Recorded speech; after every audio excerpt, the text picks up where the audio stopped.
यरीयाणं नमो वज्रायाणं नमो लोये सब्बसाऊणं मङ्गलं भगवान् वीरो मङ्गलं गौतमो गणी मङ्गलं कुन्दकुन्दाद्योर्जैनधर्मोऽस्तु मङ्गलं सर्वमङ्गलमाङ्गल्यं सर्वकल्याणकारकं प्रधानं सर्वधर्माणां जैनं जयतु शासनं सर्वव्यापीकचिद्रूप स्वरूप परात्मने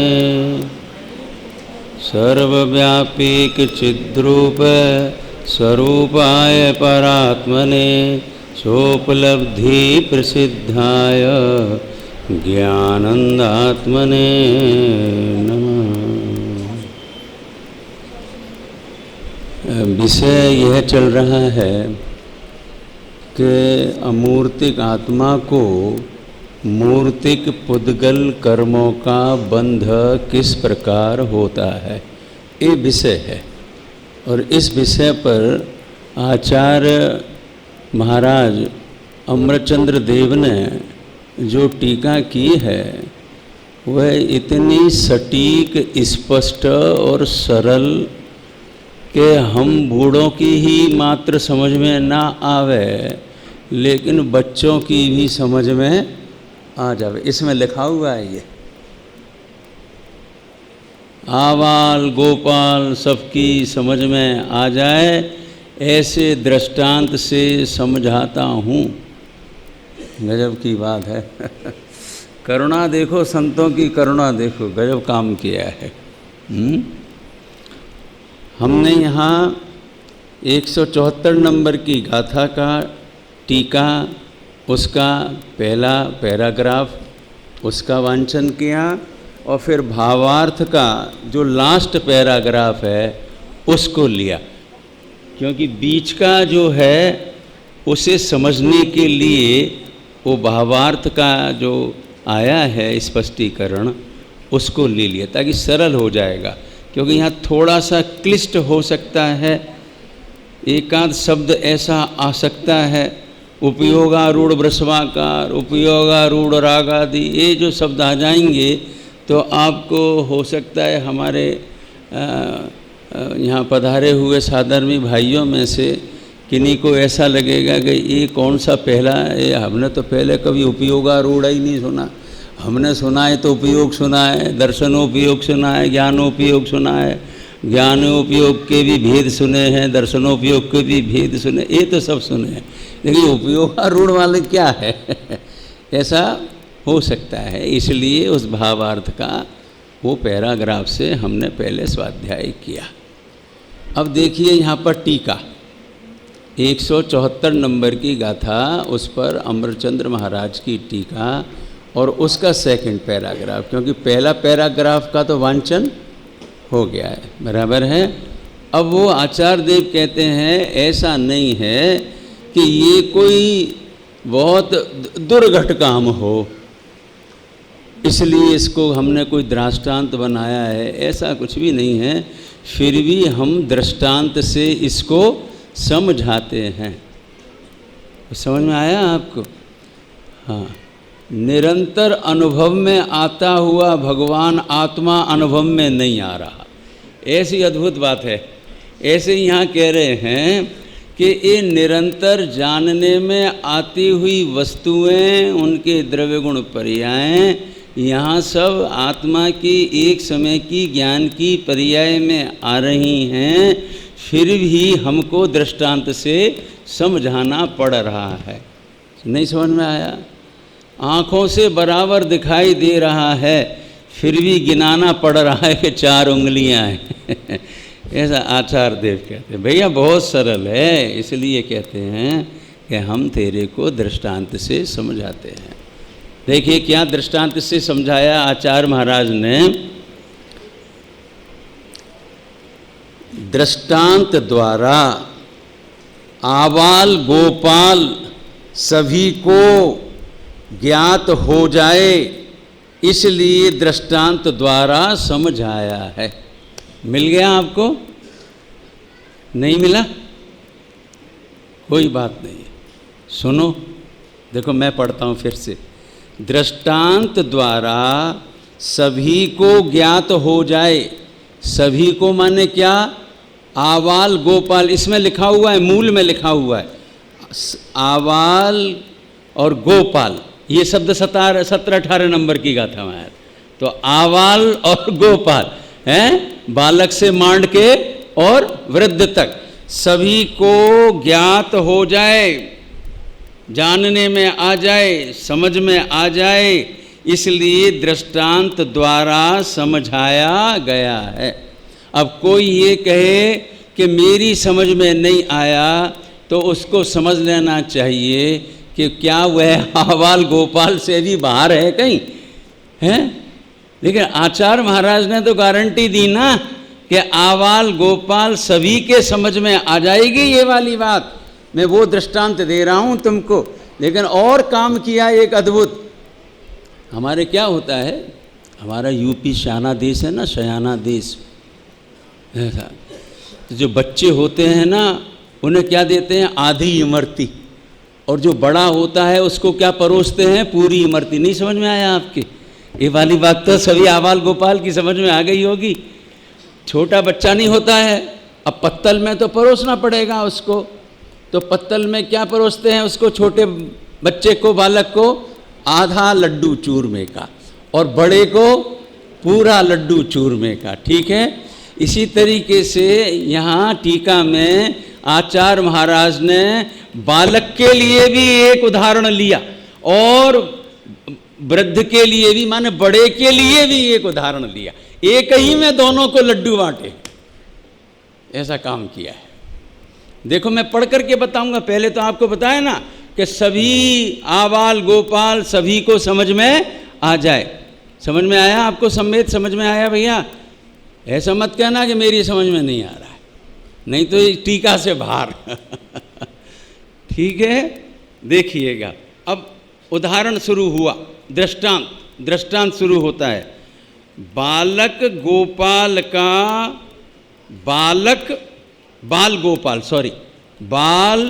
गोपाल का पृथक रहने वाले मिट्टी के बैल को अथवा सच्चे बैल को। कितने प्रकार के बैल हुए? प्रदीप जी बताओ, कितने प्रकार के बैल लिए अमरचंद्र आचार्य देव ने दृष्टांत में? 2 प्रकार के। कौन से 2 प्रकार के? मिट्टी का और सांचा बैल। देखो शब्द देखो, मिट्टी के बैल को अथवा सच्चे बैल को। पहले शब्द क्या आया? यथा बाल गोपाल। तो बाल के लिए कौन सा बैल लिया? मिट्टी का। और गोपाल के लिए कौन सा बैल लिया? सांचा। अब देखो इसमें तो बिल्कुल भयंकर इंसल्ट हो गई। कोई मेरे हाथ में कहे कि पंडित जी देखो ये बैल होता है मिट्टी का, ये देखो देखो देखो। तो देखो ये मिट्टी का बैल दिखाना है तो बालक को दिखाओ, मेरे को नहीं। तो इसमें कितना ध्यान रखा गया है बाल और गोपाल का। बाल के लिए कौन सा बैल लिया और हमारे लिए कौन सा बैल लिया? सच्चा बैल। देखो सिद्ध हो गया वो झूठा बैल है, ये सच्चा बैल है, वो जीता जागता बैल है, और ये मिट्टी का बैल है। ओके, समझ में आया? लेकिन बैल तो बैल ही है, हैं? आधा लड्डू हो चाहे वह पूरा लड्डू हो, बना तो सही से है। ठीक? बाल गोपाल का देखो अब शब्द आया, मैं इधर रखता हूँ बाल गोपाल को एक साइड में और इनको बाल को इधर और गोपाल को इधर। ओके, समझ में आया आपको? इस साइड में किनको रखा? बाल गोपाल को। ठीक है, आगे किसको रखें बोलो? बाल को। और पीछे किसे रखें? गोपाल को, क्योंकि वो छोटा होता है बाल, पीछे वाला गोपाल बड़ा है तो देख सकता है। छोटा बच्चा है तो साइज छोटा होने की वजह से बड़, तो बाल को आगे रखा और गोपाल को पीछे रखा, लेकिन दोनों को रखा इस हैंड पर। आगे चलते हैं। पृथक रहने वाला बाल गोपाल से पृथक रहने वाला क्या? मिट्टी का बैल और सच्चा बैल। ये बाल के लिए मिट्टी का बैल और गोपाल के लिए सच्चा बैल। लेकिन इन दोनों में ये वाली बात ली कि इनसे पृथक है ये बैल। इधर बाजू में जो बैल है वो किससे पृथक है? बाल और गोपाल से पृथक रहने वाला। मिट्टी के बैल को, सच्चा बैल को देखने और जानने पर, किसे देखने और जानने पर? बैल को देखने और जानने पर। ठीक है, बाल ने बैल देखा, गोपाल ने बैल देखा, देखा या जाना। तो देखने और जानने पर बैल के साथ संबंध नहीं है। बैल को देखने और जानने पर बैल के साथ संबंध नहीं है। इस बैल के साथ इसका संबंध नहीं। इतना बराबर हुआ? क्या बोलते हैं आचार्य देव? आवाल गोपाल का बैल के साथ पृथकपना है, पृथक है, संबंध नहीं। कब? जानने देखने पर बैल के साथ संबंध नहीं है।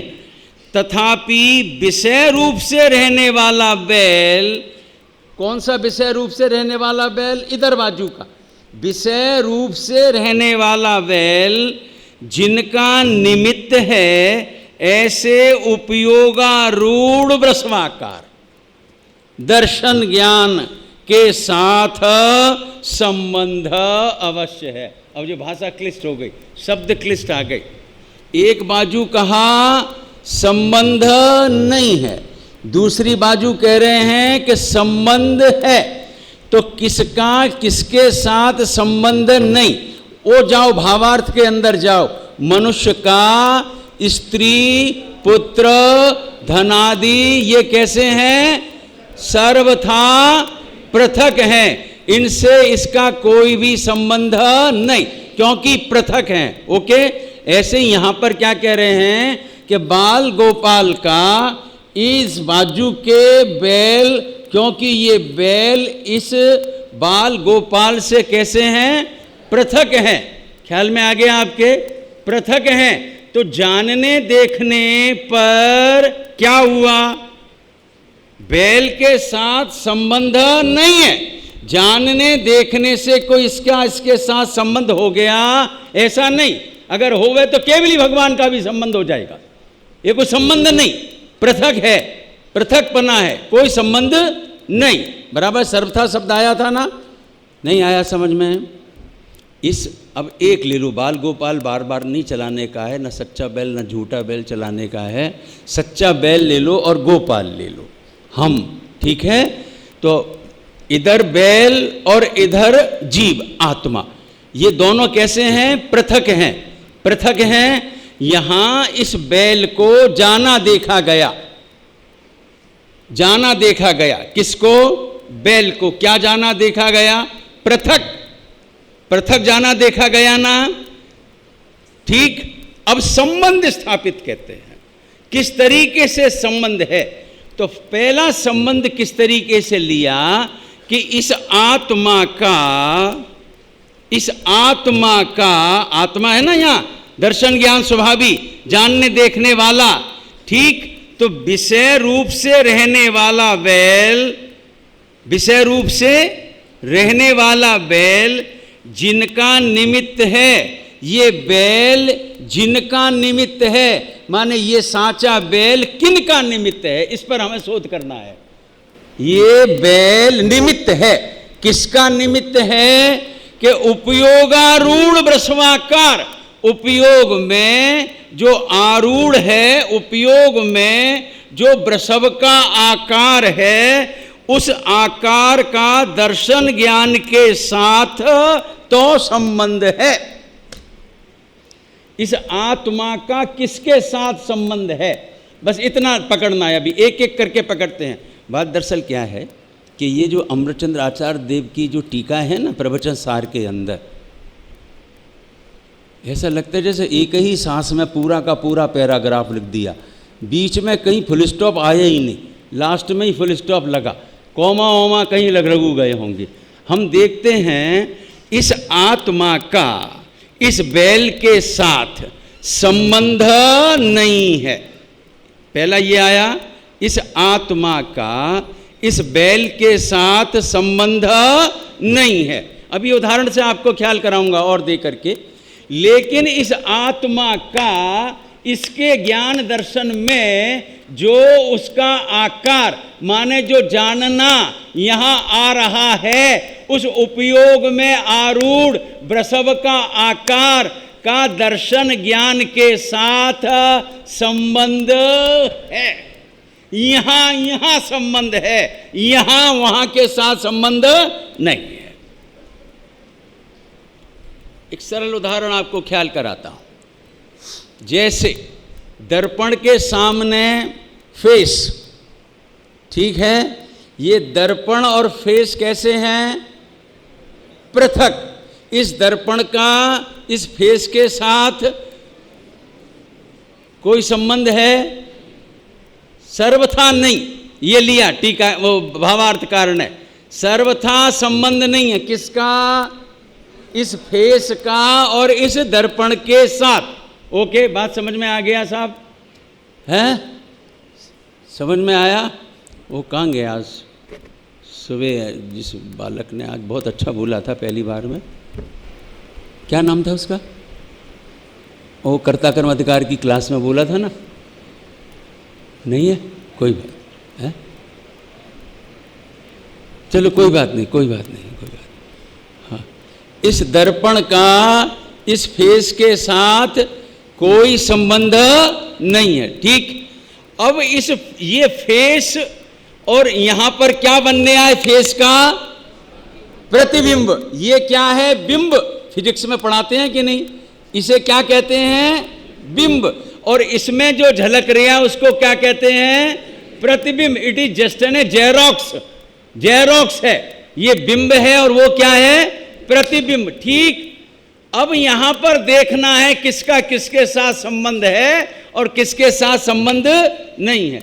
इधर क्या है? मिरर, और इधर क्या है? फेस।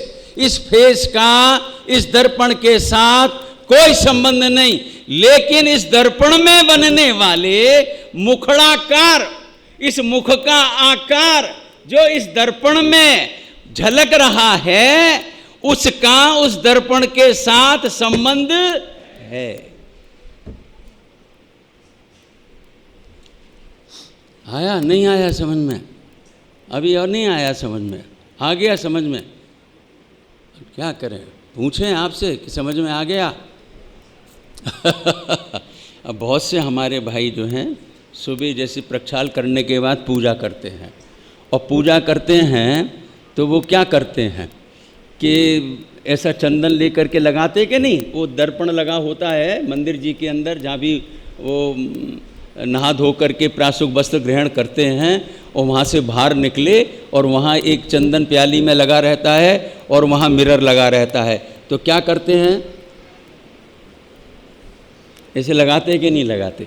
अब ये जो माथे पर तिलक लगा हुआ है, इस तिलक का दर्पण के साथ कोई संबंध है कि नहीं? जो माथे पर तिलक लगा हुआ है उसका दर्पण के साथ कोई संबंध है कि नहीं? और जो झलक रहा है दर्पण में, जो दर्पण में भी तो एक झलक रहा है कि नहीं तिलक, उस तिलक का दर्पण के साथ संबंध है कि नहीं? क्यों संबंध है? कि वो दर्पण में आरूढ़ है, ऐसे यहां उपयोग में आरूढ़ है। आरूढ़ का अर्थ तुम यूं करके उसे निकाल नहीं सकते। जैसे बैल पृथक है, ये तिलक पृथक है, ये फेस पृथक है, इस तरीके से दर्पण में झलकने वाला तिलक, दर्पण में झलकने वाला फेस, वह पृथक नहीं है, उसका दर्पण के साथ संबंध है। क्यों?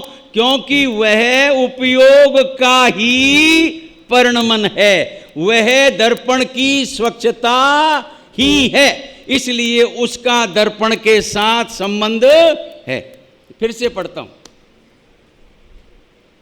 अभी कथन तो जैसे बहुत कर लेते ना सरलता से, लेकिन उसका अंदर घट में उतारना वो जरूरी है। यहाँ पर ये समझाते हैं। यहाँ फिर से देखिएगा, यहाँ क्या विषय रूप से रहने वाला बैल, यहाँ विषय रूप शब्द का प्रयोग किया, माने उपयोग वहाँ है। उपयोग कहाँ है? बैल के वहाँ विषय रूप से, उसे विषय कहा। विषय रूप से रहने वाला बैल क्या है? जिनका निमित्त है, माने ये बैल निमित्त है, ये कह रहे हैं।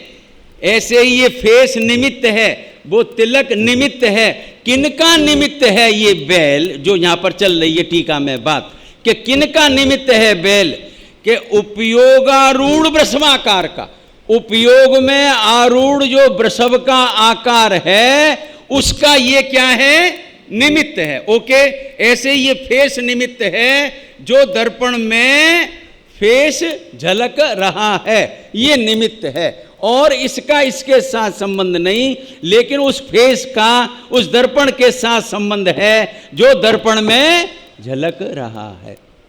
ओके, क्यों?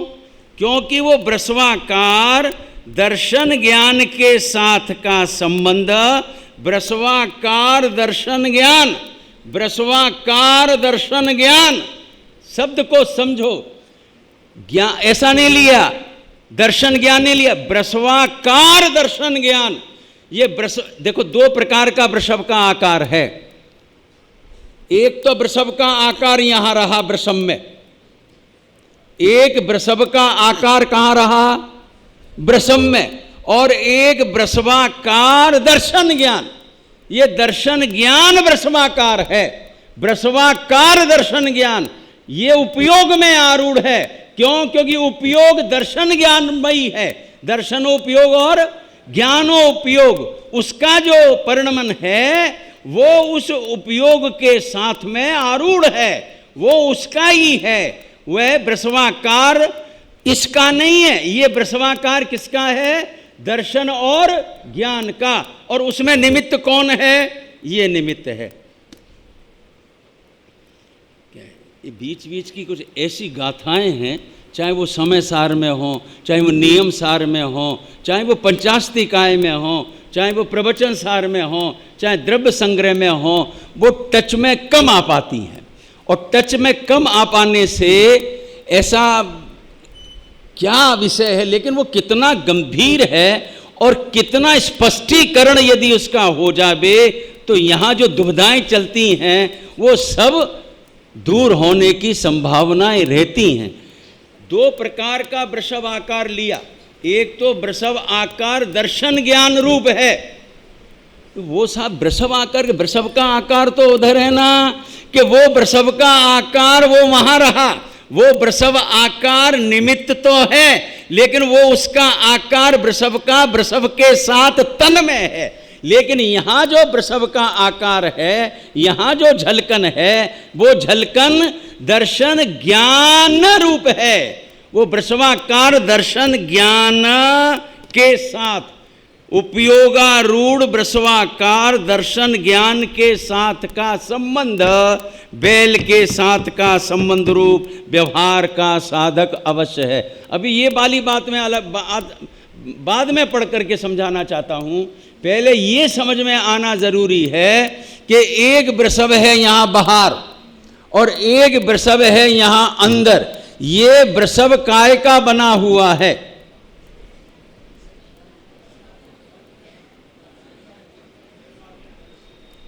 दर्शन ज्ञान का। और ये वृषभ अपना स्वतंत्र है। पॉइंट समझ में आपको आया कि नहीं आया? देखिए, बालक होते ना, ड्राइंग करते हैं, ड्राइंग, कई उदाहरण देने पड़ रहे हैं इस बात को समझाने के लिए मुझे। ड्राइंग करते हैं ना बालक, अब उस बालक ने ब्लैक बोर्ड पर गया और चौक ली, चौक समझते हैं ना आप, खड़िया, और उससे कमल बनाया। कमल का फूल समझ गए आप ना? क्या बनाया? कमल का फूल बनाया। ठीक है, अब ये बताओ कि वो जो कमल का फूल है वो काय से निर्मित है? उस सब में क्या है? उस सब में क्या है? नहीं समझ आया आपके? नहीं आता, समझ में ही नहीं आया आपके? अच्छा, अब भाई क्या करें? कमल कमल होता, कमल का आपने फूल देखा है? नहीं देखा होगा। गुलाब का फूल सभी ने देखा होगा, है? ठीक है, वो कैसे कलर का होता है? रेड रोज होता है ना, रेड रोज है, ऐसा होता है, बराबर है। एक बालक से कहा, बेटा तुम बना सकते हो ब्लैक बोर्ड पर गुलाब के फूल को? कि हाँ हाँ, लाओ चौक लाओ। और उसने उसे क्या करा? बना दिया ना। अब मैं आपसे पूछता हूँ, ये गुलाब का फूल काय से निर्मित है, काय से बना हुआ है? इस सब में क्या व्याप्त है बताओ? वो तो पृथक रहा, ये इधर रहा। और ये जैसे यहाँ पे लिया ना, उपयोगारूढ़ वृषवाकार दर्शन और ज्ञान, ऐसे ही यहाँ पर वो चौकारूढ़, चौक से है आरूढ़, चौक ही उसके अंदर भरा पड़ा हुआ है। वो जो सारा का सारा आकार है, उसका उस चौक के साथ तो संबंध है, लेकिन उसका उस बाहर वाले फूल के साथ संबंध नहीं है। तो यहां इसका आकार इसमें यहां है। तो आत्मा का उपयोग में आरूढ़ जो वृषवाकार है, वो दर्शन ज्ञान रूप है, उसका तो आत्मा के साथ संबंध है। माने आत्मा का अपने दर्शन ज्ञान भाव के साथ तो संबंध है। क्यों? वो भले ही से वृषवाकार हो, उससे क्या फर्क पड़ जाता है? ख्याल में आया ना? लेकिन वो काय का है? दर्शन ज्ञान का, उपयोग का है। वो कहाँ है? उपयोग में है, दर्शन ज्ञान रूप है। और ये जो बैल है वो दर्शन ज्ञान रूप है? नहीं है। तो इसका इसके साथ संबंध नहीं, लेकिन इसका इसमें अपने दर्शन ज्ञान का जो, जिसे एक हम कहते हैं ना ज्ञेय आकार, वृषवाकार कहें तो ज्ञेय आकार ज्ञान, ऐसा शब्द पढ़ सकते हैं हम। ज्ञेयाकार ज्ञान का आत्मा के साथ संबंध है। ज्ञेयाकार ज्ञान का आत्मा के साथ संबंध है। मैं तीसरी बार बोलूंगा, ज्ञेय का आत्मा के साथ संबंध नहीं है, लेकिन ज्ञेयाकार ज्ञान का आत्मा के साथ संबंध है।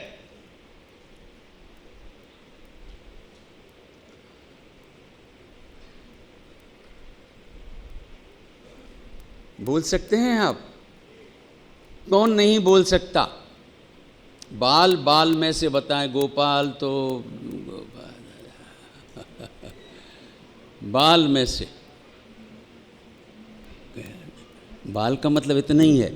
उधर सब सीनियर सिटीजन हैं, हाँ, कंसेशन वाले।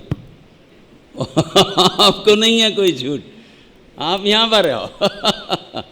बोल सकते हैं? संवेद आप बोल सकते हो? बोलिएगा भैया। शाबाश। अबे अरे देखो, ये बिल्कुल तैयार। ओके। ज्ञान ज्ञेय ज्ञान में नहीं, ज्ञान ज्ञेय नहीं है, लेकिन ज्ञेयाकार है। हाँ, कोई बात नहीं, अच्छा बोला, अच्छा बोला, उसको दे दो। हाँ। आत्मा का लास्ट में जो बोला था, लास्ट में, हाँ बिल्कुल लास्ट। शाबाश। आत्मा का ज्ञेय के साथ कोई संबंध नहीं है, पर जो ज्ञेयाकार में जो ज्ञान झलकता है उसके साथ आत्मा का संबंध है। हाँ, थोड़ा सा जरा सा और अच्छा शब्द का प्रयोग। ज्ञेयाकार ज्ञान का आत्मा के साथ संबंध है, ज्ञेय का आत्मा के साथ संबंध नहीं। फिर से, ज्ञेय का आत्मा के साथ संबंध नहीं, लेकिन आत्मा का ज्ञेयाकार ज्ञान के साथ संबंध है। बैठ जाओ।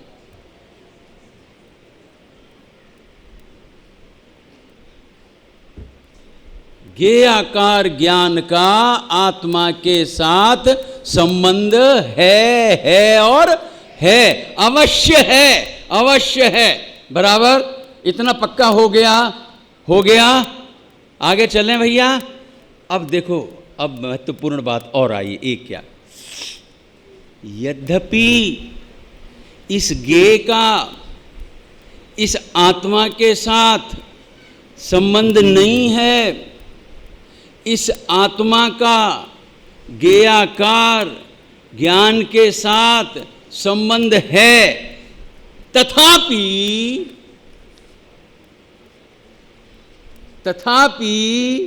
ये ज्ञेय बराबर है। कौन? ज्ञेय, ये वृषभ व्यवहार से ज्ञेयाकार ज्ञान का साधक अवश्य है। तीसरा, थोड़ा समझ लो, शांति से समझो प्रभु बात को, समझ में आ जावे तो ख्याल में आ जाए क्या निश्चय और क्या व्यवहार, क्या कथन पद्धति आई, वास्तविक स्थिति क्या है। अब मैं सेंटेंस वो पढ़ता हूं जो अमृतचंद्र महाराज ने टीका के अंदर लिखा है। बराबर है, देखिएगा।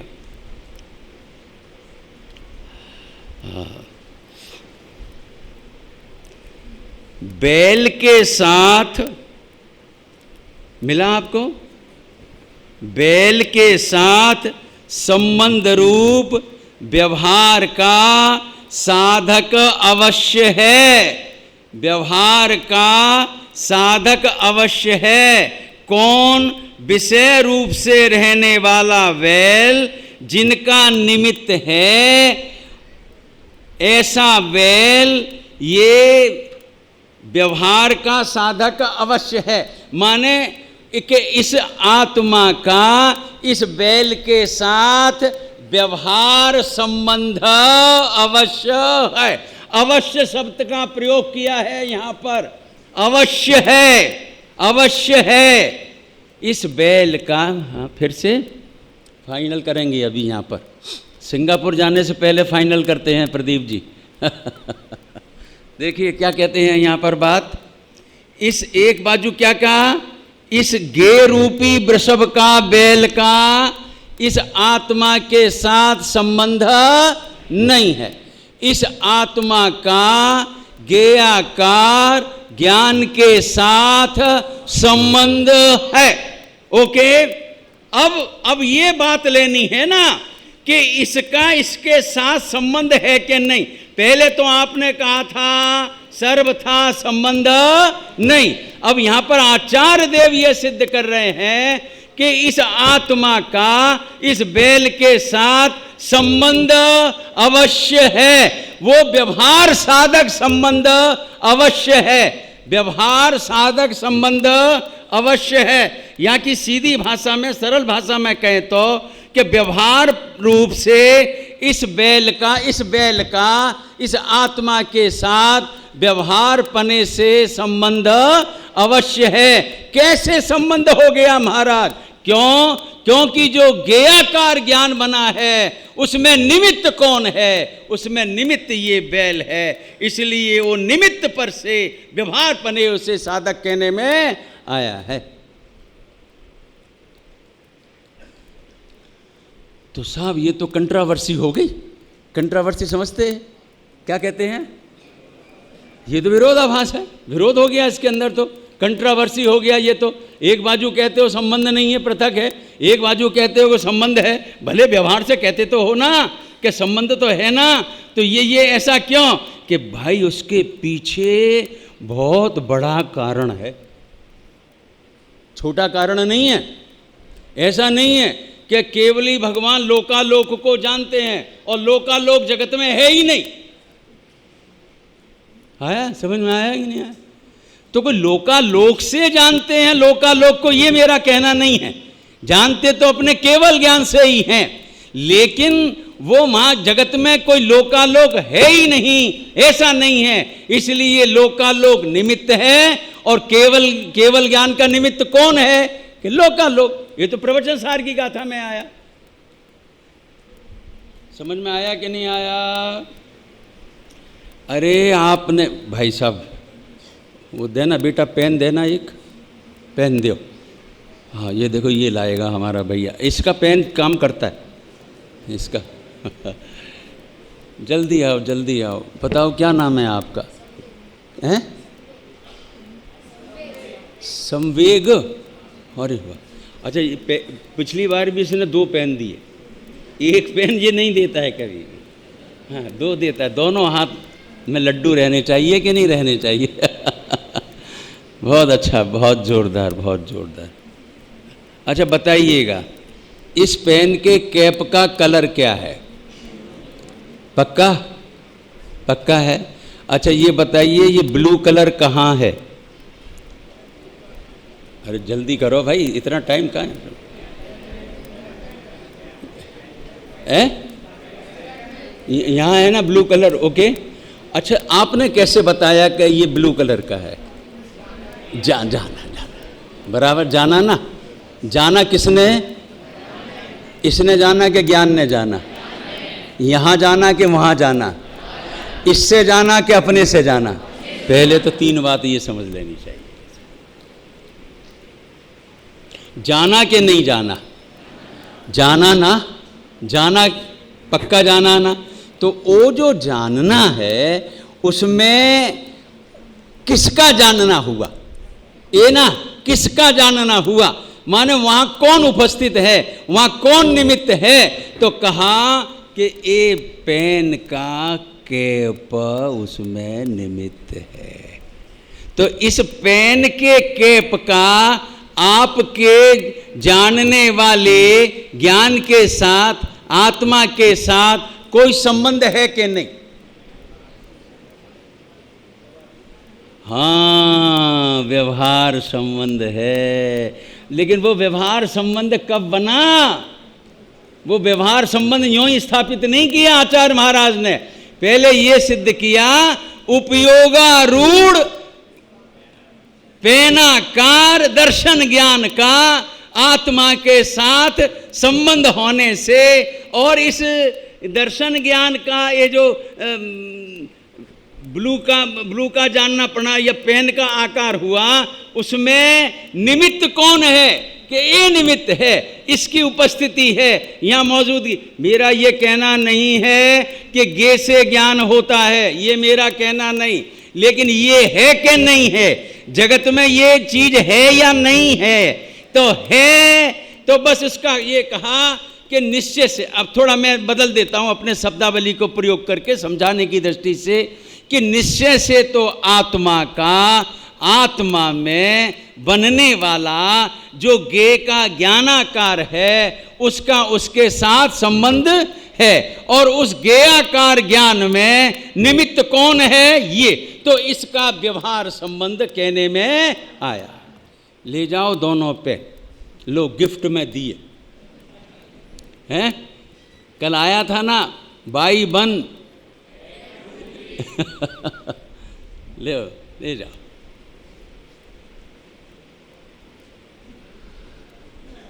एक बाजू के संबंध है, एक बाजू के संबंध नहीं है। बड़ा कन्फ्यूज़न डाल देते हो, इसीलिए तो कहते हैं पहले ठीक ठाक चल रहा था, कोई निश्चय व्यवहार का लफड़ा था ही नहीं। और जब से ये पूज्य गुरुदेव श्री ने अपना दिगंबर धर्म की सत्यता का उद्घाटन किया, ये निश्चय व्यवहार आ गया। भैया बिल्कुल भी विरोध नहीं है, ये व्यवहार ठिकाने है और निश्चय ठिकाने है। पॉइंट समझ में आया? हाँ साधक अवश्य है, ये शब्द लिया है यहाँ पर, साधक अवश्य है। बराबर ख्याल में आ गया आप सबके, समझ में आया?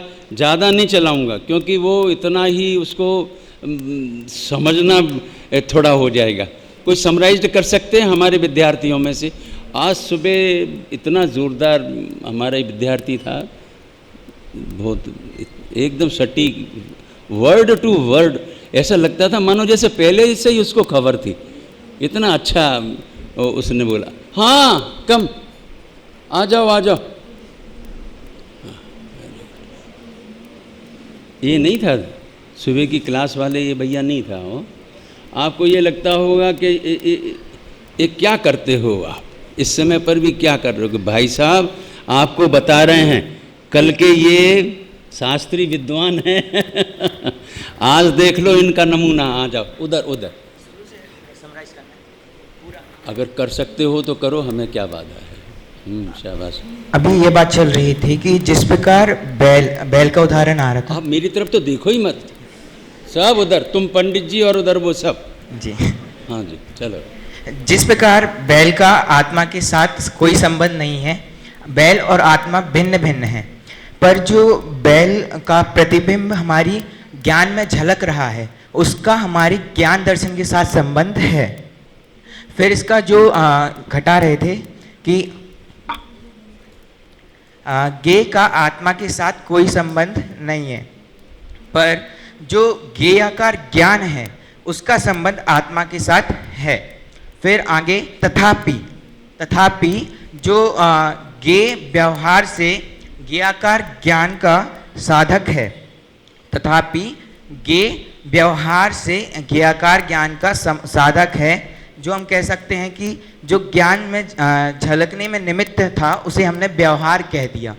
जो हमारे ज्ञान में झलका था, जो हमारे ज्ञान में झलकने में निमित्त था उसे हमने व्यवहार कहा है।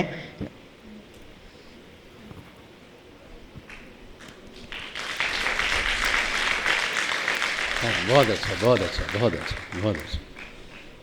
किसी को ये लगता है कि और मैं सुंदर रीति से प्रस्तुत कर सकता हूँ? ओ यस कम, आइए दीजिए भैया इसको दीजिए। अभी पंडित जी ने ये समझाया कि ये गे है और ये हमारा सब आत्मा है, तो ये गे और आत्मा का कुछ संबंध नहीं। सपोज ये माइक और ये मेरा कुछ संबंध नहीं, पर जो माइक जो मेरे आत्मा के ज्ञान में आ रहा है, एंड जो आत्मा के गे आकार का ज्ञान से संबंध, जो आत्मा में जो माइक आ रहा है उससे दर्शन ज्ञान रूप से उसका संबंध है। और आखिरी में उन्होंने बताया कि जो हमारे पेन आ रहा है वो निमित्त से है। सपोज जो पेन नहीं, वो ऐसा नहीं कहना चाहते तो गे है तो ही ज्ञान हो रहा है।